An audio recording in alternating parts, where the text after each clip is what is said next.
Hello there, my name is Christopher Plant. I am from Kismet Cowork, and I am thrilled to be here today.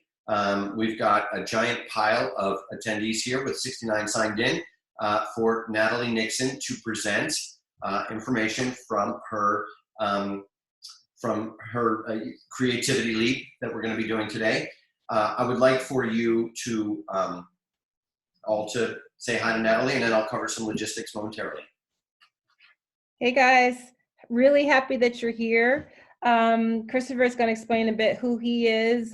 Most of you know me. If you don't, I'm so happy you've joined. I'm a creativity strategist and president of Figure Eight Thinking based here in Philadelphia, Pennsylvania.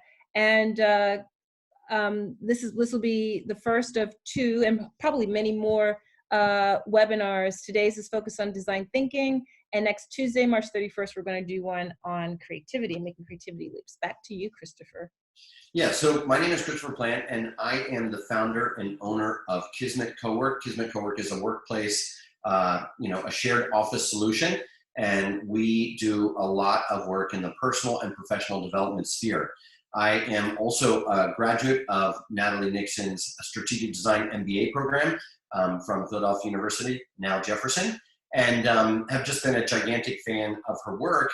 And with the impact that coronavirus has had on the workplace, on how we communicate, we thought this was a great opportunity for us to come together and to talk about some of the things that we're frequently talking about and how we can present that information to you so that we can all kind of activate those parts of our brains that we're looking to to just keep fulfilled and figure out how to get through the crisis and learn more about how creativity loves ambiguity, and there seems to be no better time to do that than now.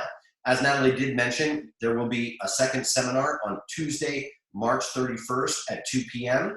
And we'll be sharing the deck from this presentation, and then we will be following up. And I strongly suggest that everybody take Natalie up on her very, very generous suggestion to schedule a 20-minute phone call with her at the completion of this presentation. As I can say from having many 20-minute phone calls with Natalie, they are always valuable, and so I strongly suggest that you do that. So welcome today again, Christopher Plant, and presenting Natalie Nixon from Figure Eight Thinking. Thank you. Awesome. Thank you, Christopher. Thanks everyone for being here. And here's the layout of how we're going to spend the next 50 minutes or so together. I've prepared a slide deck, a summary around design thinking, and I want to take about 15 minutes to share that deck, so I'll be sharing my screen momentarily. And then we want to make it interactive. So you will need a piece of paper. That will be ideal, and a pen, preferably like a Sharpie type pen. That would be awesome. So it will be a little bit interactive, at least interactive for yourself. And then we're going to ask people to share responses in the chat box. So be prepared and have a piece of paper and a marker ready. Okay, I'm going to share my screen, and we are going to start getting into some ideas around design thinking that I want to share with you.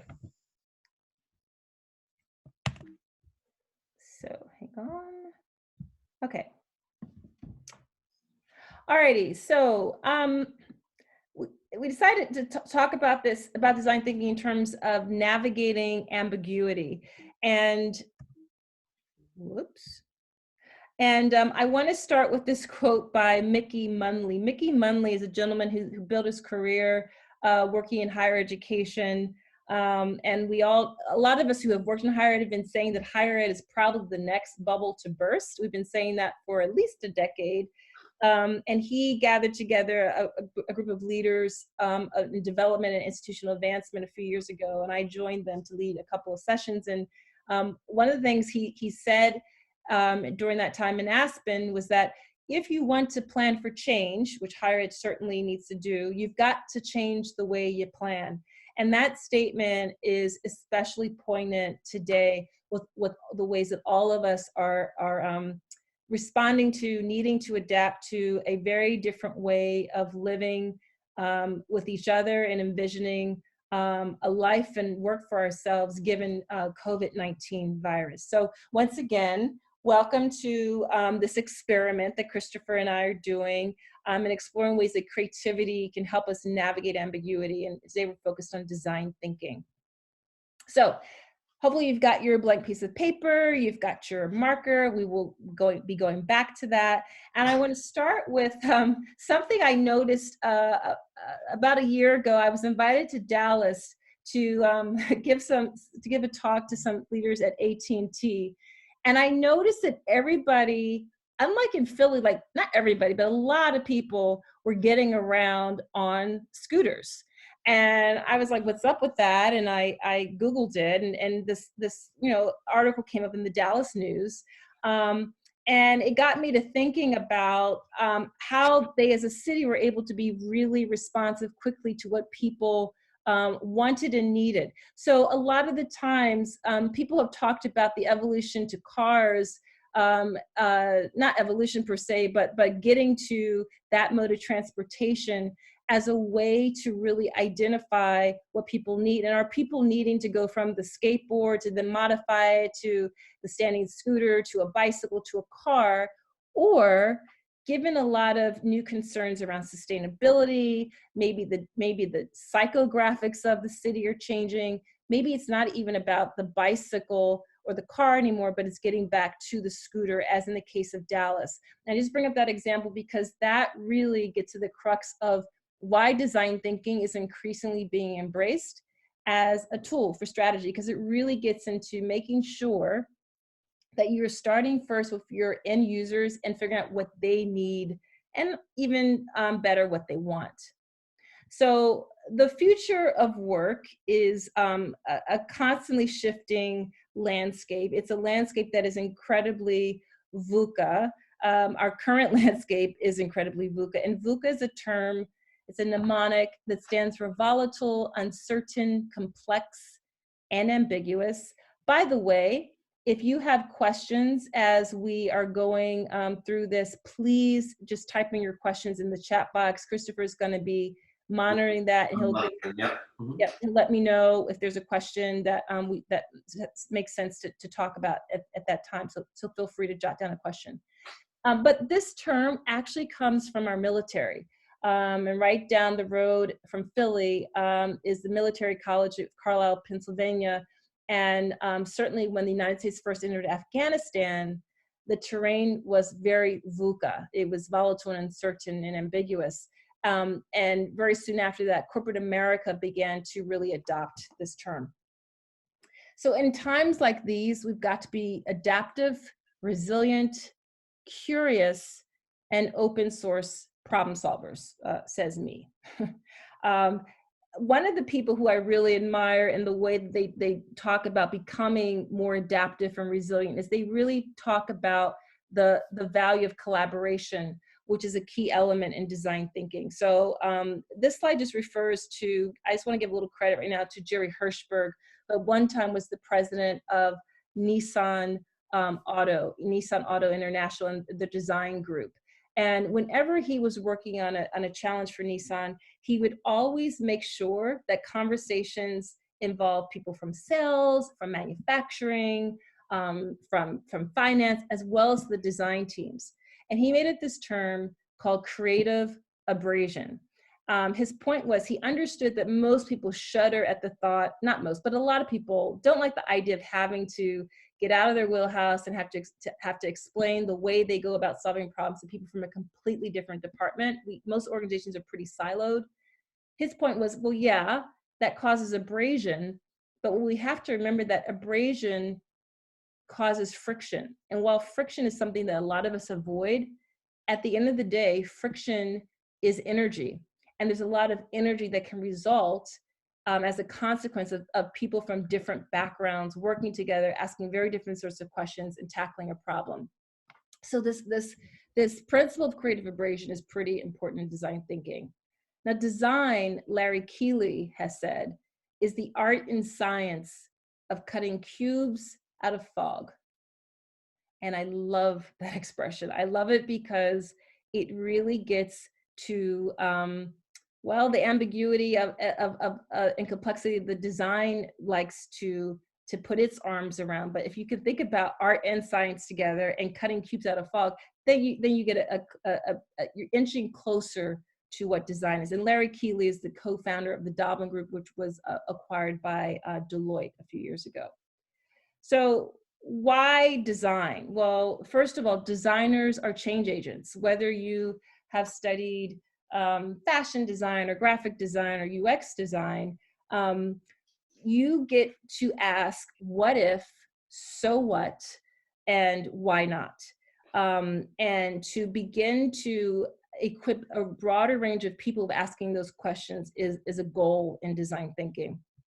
The second element of design is that it is a method of inquiry, right? So designers are trained to problem solve by being really tactile, by being very experimental, and by troubleshooting from a range of directions. So then what is this whole design thinking stuff? Why are we tagging on the word design to thinking when it comes to problem solving, when it comes to someone like Larry Keeley who gets his company acquired by Deloitte? Well, the way I simply like to define design thinking is that it is a problem framing as well as problem solving process.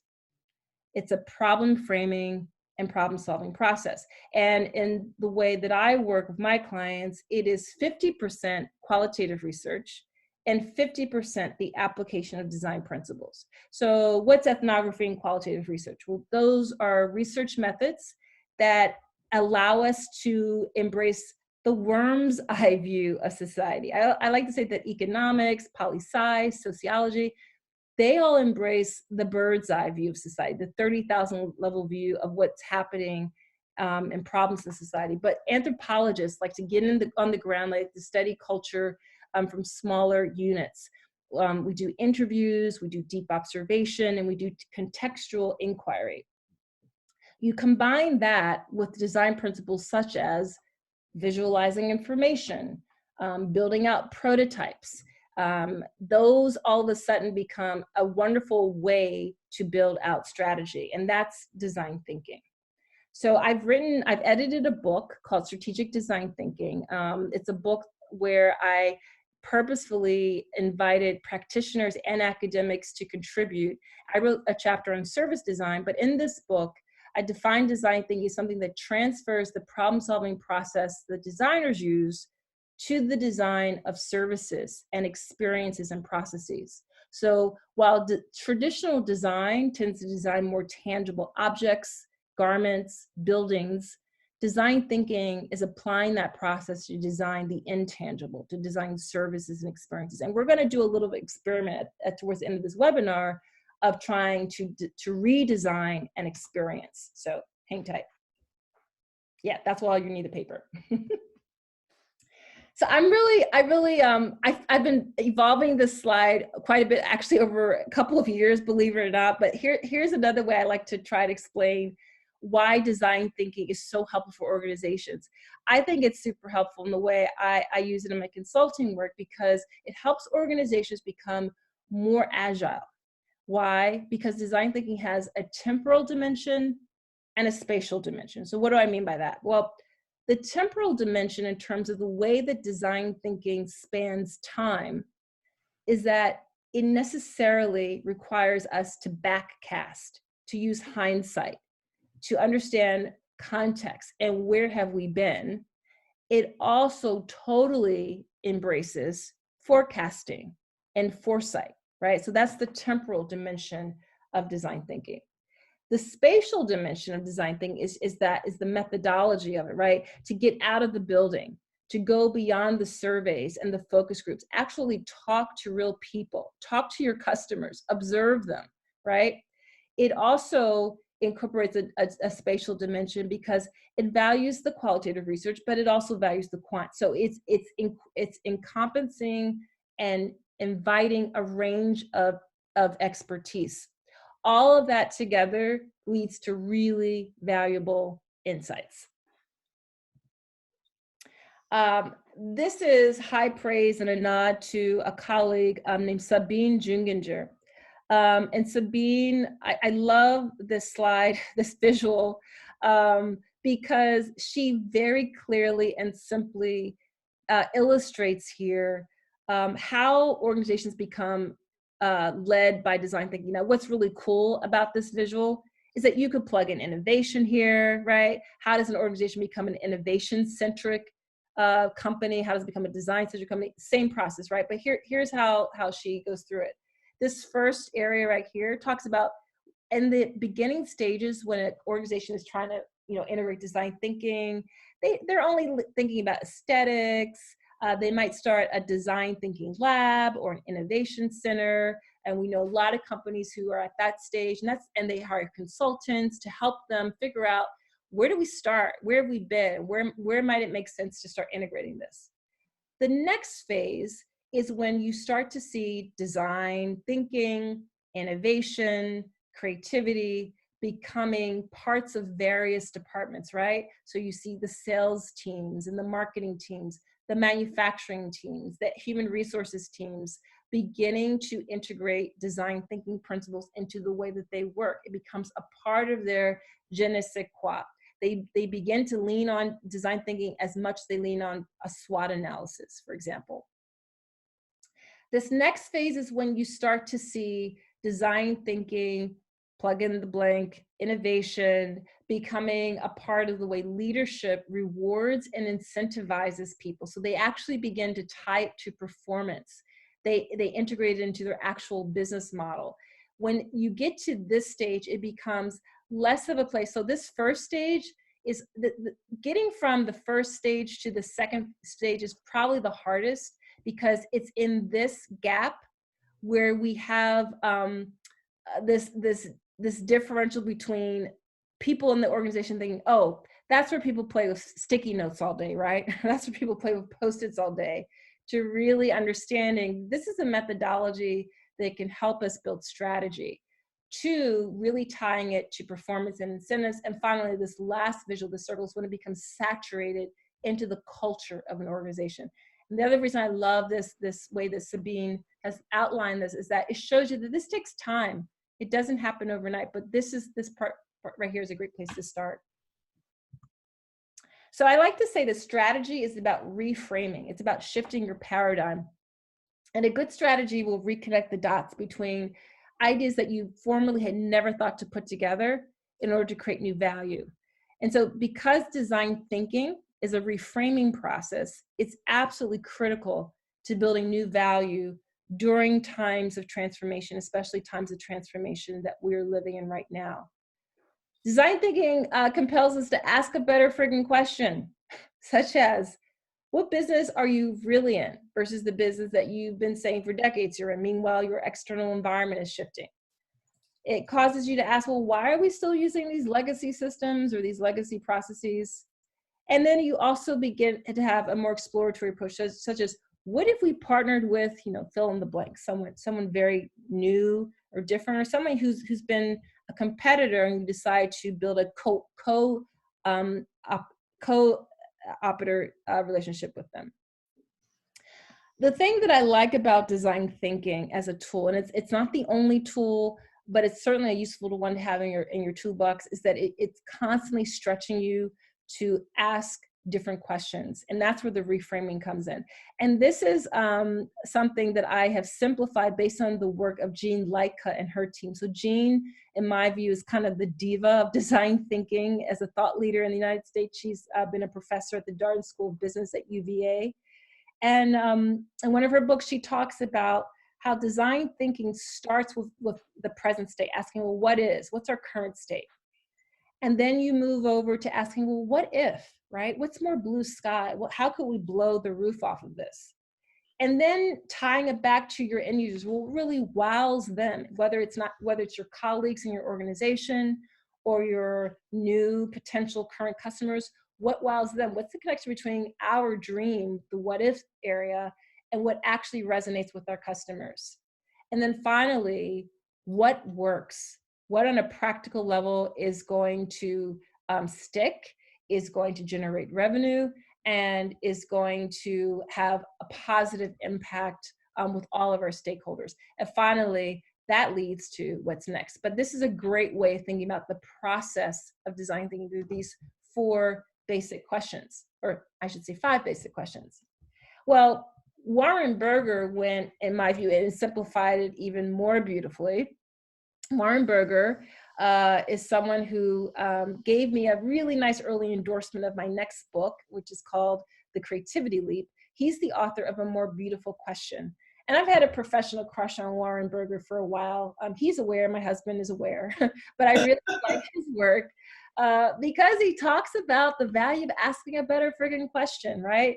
He has a great website. It's called A More Beautiful Question. His first book is the same title. His next book, I think, is called The Book of Beautiful Questions. I highly recommend them. But you know what I just showed you from Gene Liedtke? Well, he simplifies it a bit further. He says that what he was seeing in organizations that are considered innovative is that they start out by asking why, right? Why do we only hire people from these sorts of schools? Why? To why have we never thought of selling or marketing to the Southern Hemisphere? Why? Or why do we only hire people under age 40, right? Then you transfer over to what if? What if we started hiring people who only have a high school diploma and amazing work experience? What if we started marketing and selling to Brazil? What if we looked beyond Ivy League colleges and universities to do our recruiting? And then how might we do that, right? And so what he was finding among leadership in the most innovative companies in our country, in the United States, is also a wonderful parallel to the design thinking process, right?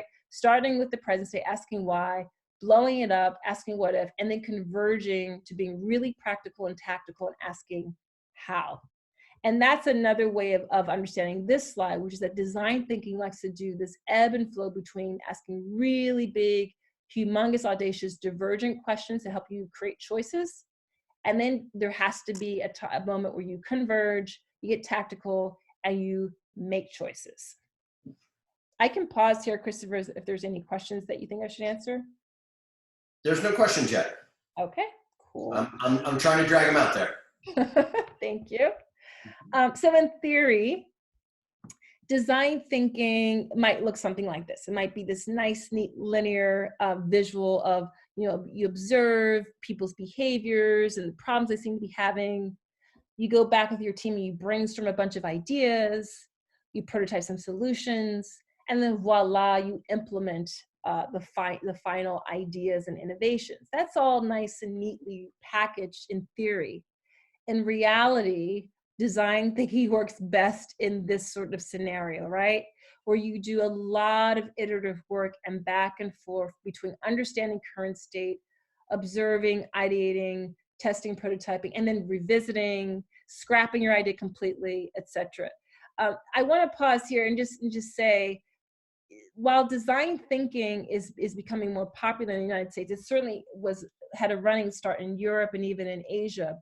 A lot of people will take a design thinking workshop or two. They will sit in a couple of webinars, or sometimes they'll read some books and they'll think, oh, I've got design thinking. I will tell you, design thinking is deceptively simple because it's so intuitive. The complexity of design thinking comes in knowing when, where, and how to apply these frameworks and how to scale them.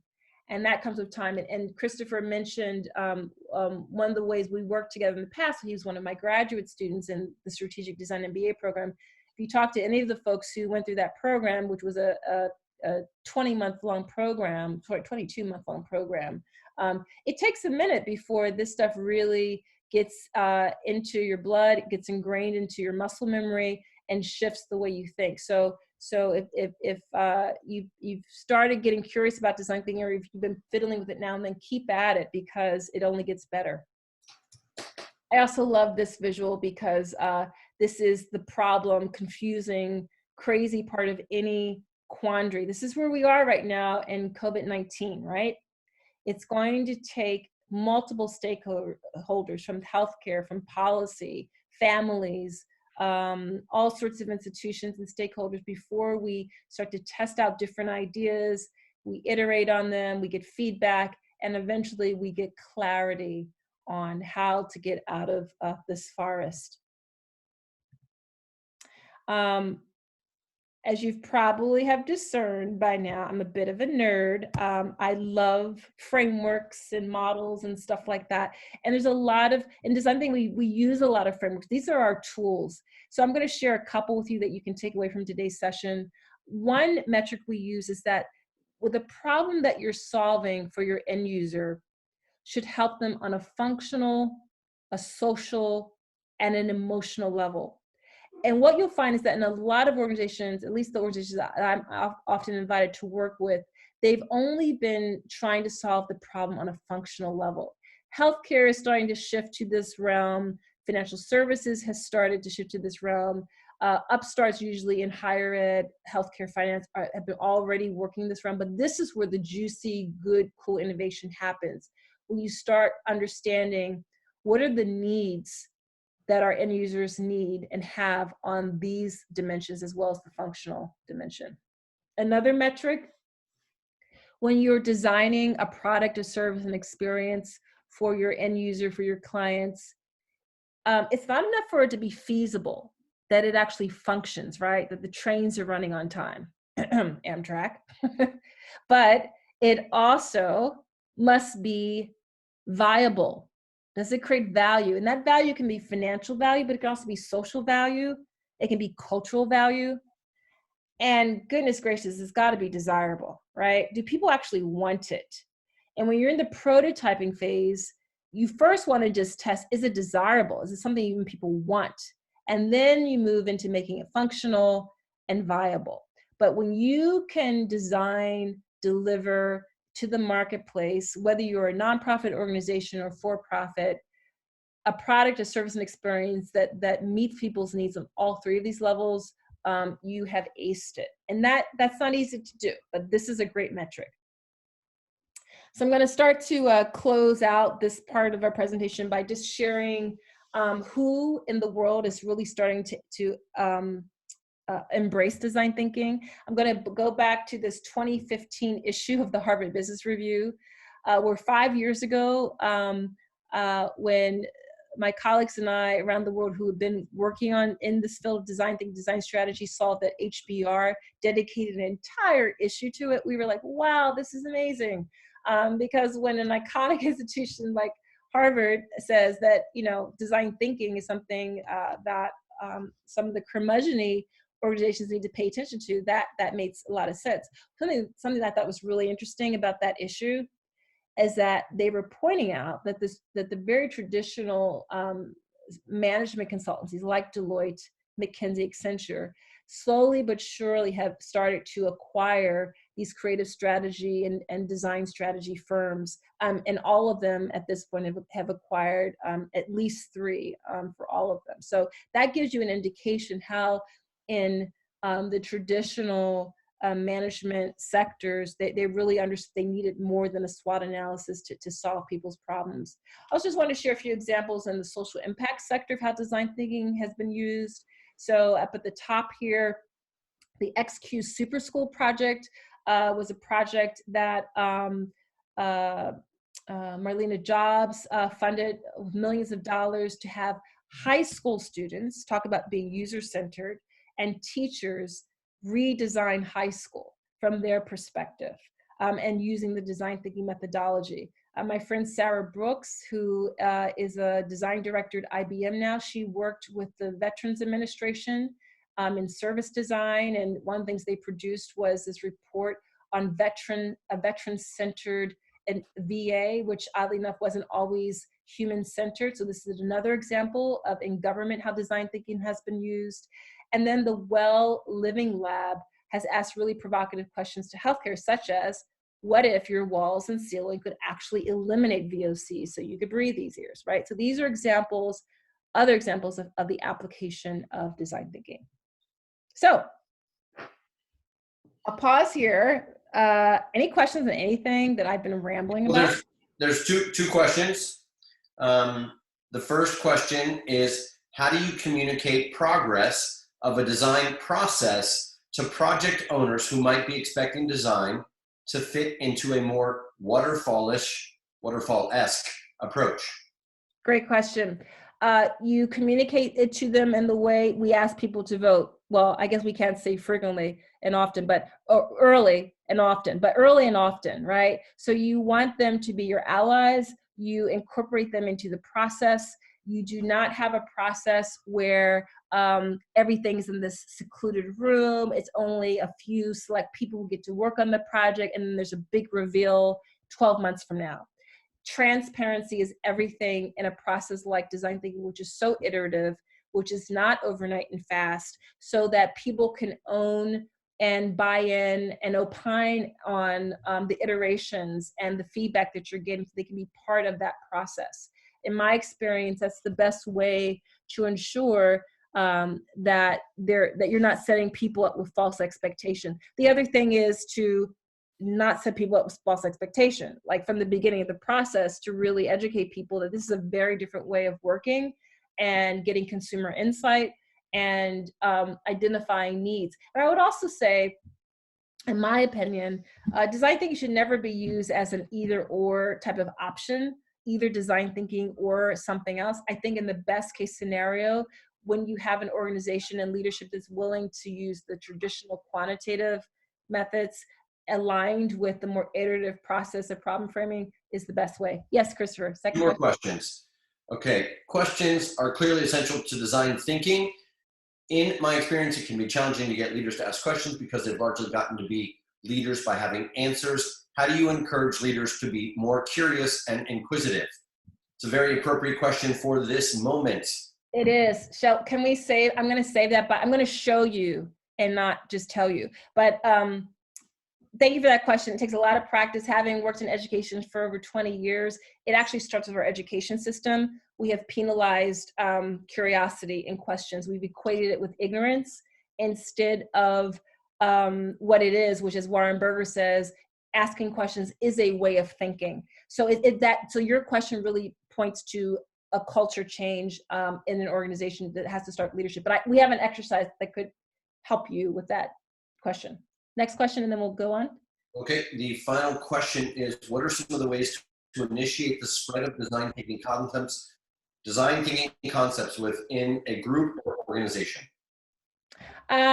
So when I showed that slide by Sabine Junginger, the way that some organizations have started innovation centers, design studios, labs, investing in spaces like that is one way. And then incentivizing people to incorporate something they've learned into an actual marketing challenge or product development challenge that the organization is working with. It has to be tied to performance and incentivize, in order for people to not see it as, oh, that was a fun thing we did over lunch, or someone came in and gave us a workshop. But it actually has to be tied to bottom line and to how people are being reviewed. Okay, thank you for those questions. So drum roll. This is the question that we'd love us to be thinking about in the remaining time. About 20 minutes left. When I say 15 minutes, because we want to show you something at the very end of this to tie everything together. Here's our question. How might we redesign ceremony? And how might we redesign ceremony in the time of COVID-19? And here's what got us thinking about that. Both Christopher and I have children who are in university or high school. I serve my alma mater as a trustee, serve Vassar as a trustee, and so many universities are in a position where we've had to cancel the graduation ceremony. Really hard choice. And it's a momentous time for anyone who's ever gone through a graduation. You know this, right? So that's an example of a ceremony that's been affected during this time. The upper right photo, the black and white photo, is this lovely couple that was profiled in the Washington Post this week. I just read about them this morning. And their wedding quickly dwindled down from 270 guests to 200 guests, like 50 guests to about 10 people. And if you, I can provide the link to this story later, but it's a video story that the Washington Post linked, but it's real for so many people who had plans to be married in this season. A lot of shifting. So how does that ceremony get redesigned? And then the bottom photo is just a nod to our own worship practices and our spiritual practices. So everyone from Joel Osteen to meditative practices have moved to online in some way to still figure out a way to connect the intangible among people. So with this question in mind, how might we redesign ceremony in the time of COVID-19? Here are some rules of engagement. I'll explain what we're about to do in a moment. We want you to exercise blue sky thinking and be absurd and ridiculous. We love quantity over quality. We want you to suspend judgment over yourself.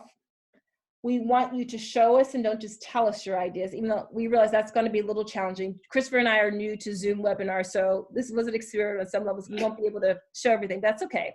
You can show, maybe you can email us, please email us your visuals later. And finally, time is a constraint for creativity. So anyone who's ever worked with me knows that I am a time master, and time is a wonderful thing for getting creativity out. So we're gonna have really tight, quick deadlines. And when I give you like a 60-second, 90-second time allotment to do something, don't overthink it, just try it. So once again, you're gonna need your piece of paper, you're going to need a pen, and here's a primer. So take your piece of paper, take your pen, put it on your table in front of you, and uncap your pen. And would you all please, on your piece of paper, draw a dot? Great. Would you now draw a line? Awesome. Would you draw a circle? Here's mine, if you see mine. Would you next draw a triangle? Awesome. How about a square? What about a straight line arrow? And now a squiggly line arrow. Here's mine. How about a smiling stick figure person? Smiley face stick figure. Good. How about a confused stick figure person?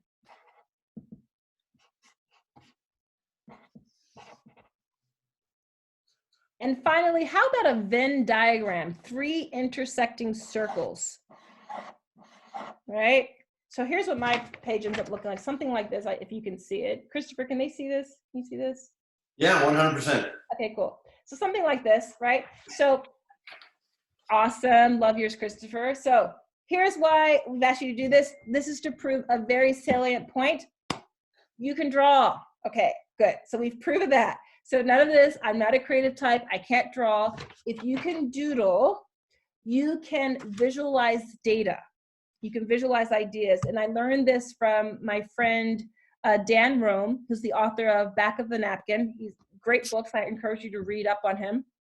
And he talks about how your ability to doodle and draw something has nothing to do with your ability to draw. It's everything to do with your capacity for complex abstract thinking. So keep doodling. We're going to need to doodle for this exercise. So that was our first exercise to prime us. Second exercise.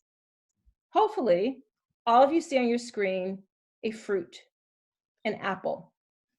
You're going to need the chat box for this exercise, and Christopher's just going to kind of monitor the questions that come up. But we're going to practice some real rapid fire question asking, since design thinking is all about asking a better question. So the first thing I want, as many of you who want to participate to do, is to type into the chat box area a bunch of why questions about apples. And I'll give you a hint. Why are apples red? Right? So please just go at it. Type in a bunch of why questions for apples, and Christopher's going to read them as they come through. Why aren't they grown year round? Good. Why are there so many varieties? Why are apples shaped like that? Oh my gosh, you people are fast. Why do apples taste sweet? Nice. Why do they have stems? Why can you eat the skin of apples but not oranges? Great one. Nice. Why do they turn brown as soon as they are cut open? Why do apples have seeds? Why are they sometimes mushy? Why don't they taste like chocolate? That's a good question too. One more. Why do they say they'll keep a doctor away? Awesome. Okay, cool, cool, cool. Next. So I'm following Warren Berger's framework of asking why and then what if. So now take some of those why questions you heard, ask what ifs. Type those questions in. What if apples were not red? What if?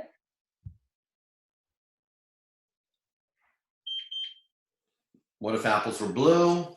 Nice. What if apples were called something else? What if they grew underground? Uh-huh. What if apples never spoiled? Cool. What if apples didn't exist? Yikes. What if apples were a different shape? What if they cured cancer? What if they were covered in glitter? What if apples had caffeine? One more. Okay. What if apples made us more creative? Love it.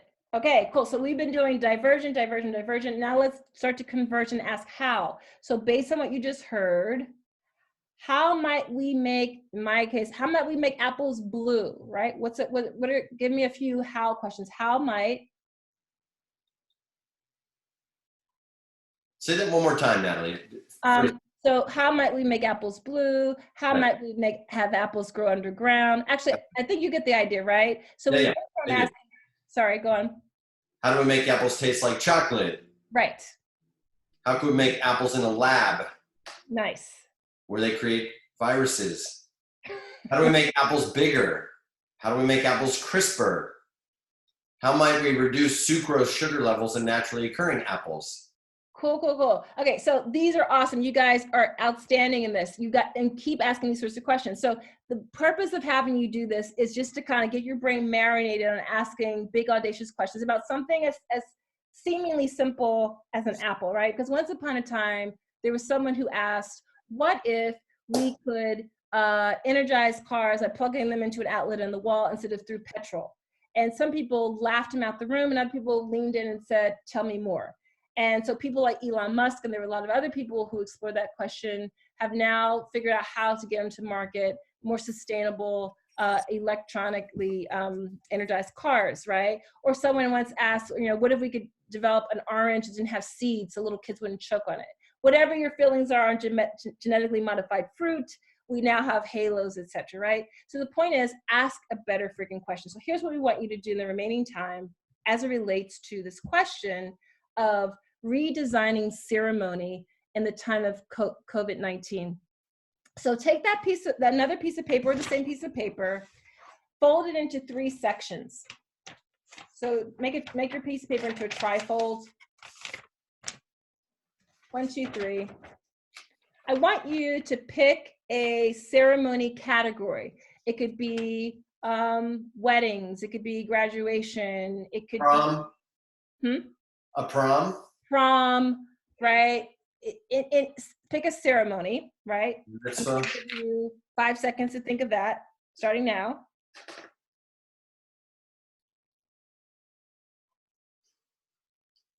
Okay, cool.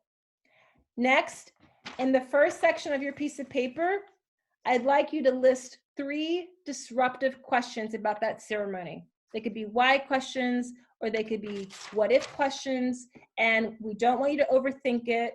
Here's a clue. We included on this side of the screen the functional, social, and emotional drivers, so that helps you to frame questions about weddings or funerals or proms in terms of the needs that they are serving on these levels. To ask those questions, those disruptive questions, do it. We have 60 seconds, 1 minute, to list 3 disruptive questions starting now.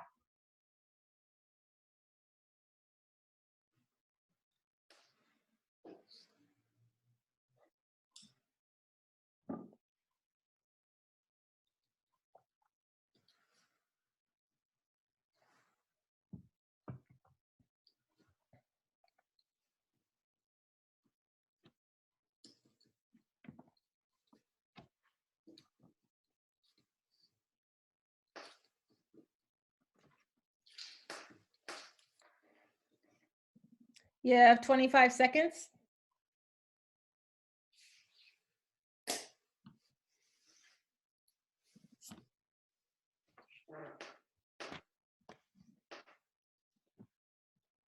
And 10 seconds.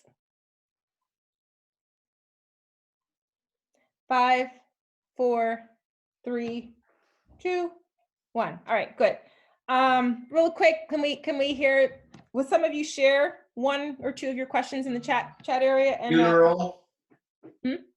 funeral. Funeral is one. What if What, graduations were done when the students are ready rather than all at the same time? What if there were no formal graduations? What if transitions were considered a negative? nice. Why is the food at weddings almost always boring? Huh? How can people experience art exhibitions without being with the work? Okay. What if proms weren't expensive? Nice. Why are graduations boring? And what if graduations were more interactive? Why is the PhD defense so valuable for the person? What if people got married in boats? Why does the bride wear white? Why can't the groom see the bride before the wedding? Awesome. Awesome. Okay. Good. So now this goes back to that desire that you show us, not tell us, that you visualize ideas. Because you've now proven that you can draw, because you can doodle, use the other two sections of your piece of paper and just doodle two new scenarios in response to those two questions about how we might redesign that ceremony, especially in light of COVID-19. So how might you redesign the ceremony? And we're going to give you 90 seconds. I'll let you know when 40 seconds have passed. So don't overthink it. This is a quick doodle, one doodle in each of the remaining two sections. Ready? Hang on. And 90 seconds starting now.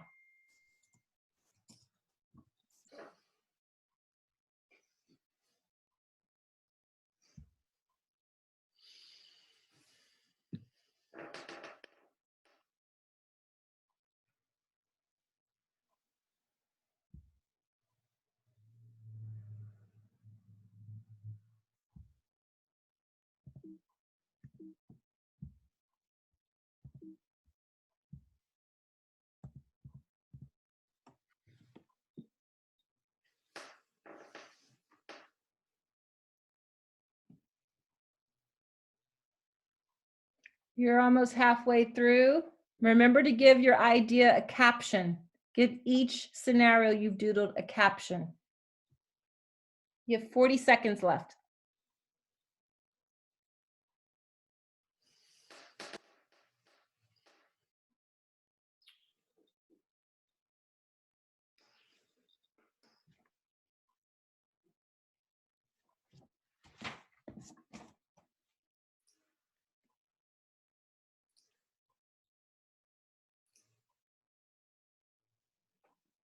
Fifteen seconds.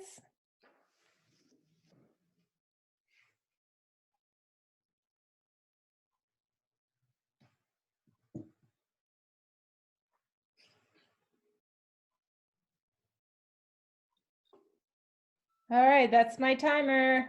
So would you guys mind just sharing some of your captions? We're so sorry you can't share, unless you want to email us. You can email me at natalie@figure8thinking.com and we can post later some of your visuals. But what are some of the scenarios about redesigning ceremony that you came up with? What are the captions? If you could type it in the chat area and Christopher will share out. Graduation self-filmed and posted by grads doing whatever they want at the time. Cool. Retirement actually means more graduating to something new. Annual anniversary of first meeting. Virtual reality prom through avatars and 3D glasses from home. Wedding, go house to house and have an intimate gathering with just that family. New wedding ceremony setup, couple in middle of circle of 12 close people and efficient. co-create a movie of the event by filming individuals who would play a key role. Nice. Speeches. 6-year-old birthday. What if she sent out her birthday wishes through Facebook? Online graduation ceremony can invite unlimited number of people. Prom storytelling. Write a story about prom with author as protagonist. Share it with class. Nice, nice, nice. Okay, these are outstanding. Thank you so much, guys, for suspending judgment, for being really blue sky, for showing us, not telling us, and for engaging in this. Want to conclude but with just some calls to action for moving forward from our short time together today. Number one, if you would please share what you learned and your takeaways and your insights from today on social media. You can find me on Twitter and Instagram and on LinkedIn. I'm at Nat W. Nixon, and Christopher is at Kismet Cowork. Please, please continue to doodle, continue to choose thought diversity, and remember Hirschberg and creative abrasion. Tell stories, read up on design thinking. And but to the left of the screen is a book that book I referenced that I edited, but there's so much good stuff out there in design thinking. Just start somewhere, start reading up on it if you're really curious about integrating into your work. All of you have an option to follow up with me and schedule a 20-minute call with me to discuss a project, something you're working on, where you're trying to think through how you might apply design thinking and ways that might be helpful to you. Do check out Radio Kismet podcast. This is a big initiative that Christopher and his team have started at Kismet, and I was actually happily a guest, and it was awesome conversation. And lastly, stay buoyant during these